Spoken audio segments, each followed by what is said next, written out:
Dark times in Alexandria. Shit is going down.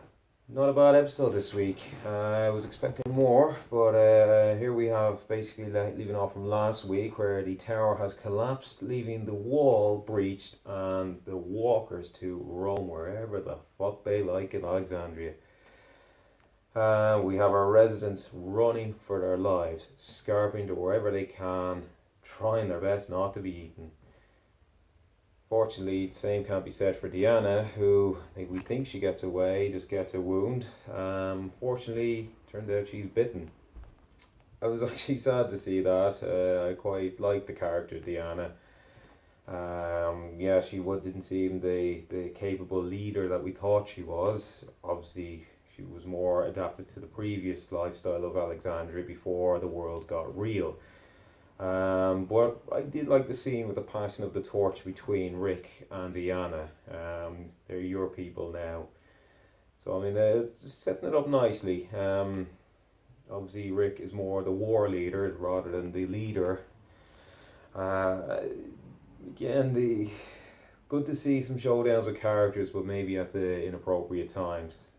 Carol and Morgan, it was noted, obviously, this isn't the time to do this, but we're doing it. What's that going to leave next week now? And the two regain consciousness. Are they going to put their differences aside and chase down Morgan's hostage, or where will that lead? Great little line there. Yeah, I'm sorry about your dad, but he was an asshole. Nice work, Carl. That's one character I really enjoyed to see. He's matured from an annoying little kid to a full-on regular character who does make a contribution to each show, rather than kind of hanging off, his father every week. Is actually now forging his own path, which is good to see. I suppose a little like Glenn in the early days. Glenn was this young kid who didn't really, was wet behind the ears, speeding off in the Mustang with the alarm going off, and he has grown up, or more has had to grow up in a world that is basically falling to shit around everybody.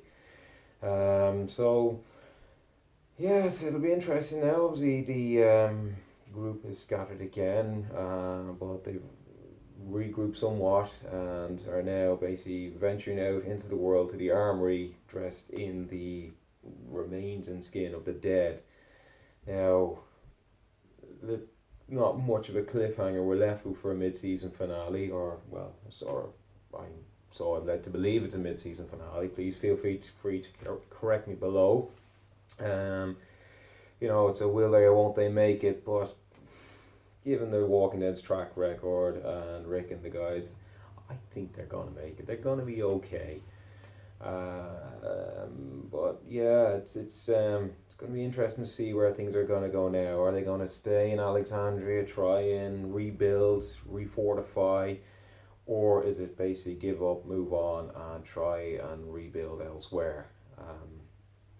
But personally, I was satisfied with the episode throughout. However, it initially didn't deliver what I was expecting from it.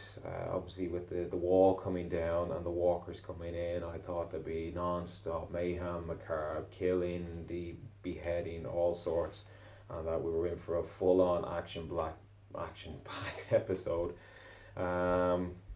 Yes, we did have our action, but again, it was just and noted in one of the lines there were needless conflicts. Okay, you can't have just full action, but come on, it's a zombie show. Let's have a bit of zombie killing, I mean, we've had plenty of character development. It's nice to take a break every now and then and have a full-on zombie horde killing episode. Is it so much to ask for? I think not. But again, on the whole, yeah, an enjoyable episode. I'd give it a 7.5 out of 10. Again, I'd love to hear your thoughts, so feel free to comment below. And again, this is early days for me in my reviews, so any suggestions are welcome. Practice makes perfect. But again, if you want to see more, keep up to date, just click and subscribe. Thanks for your time.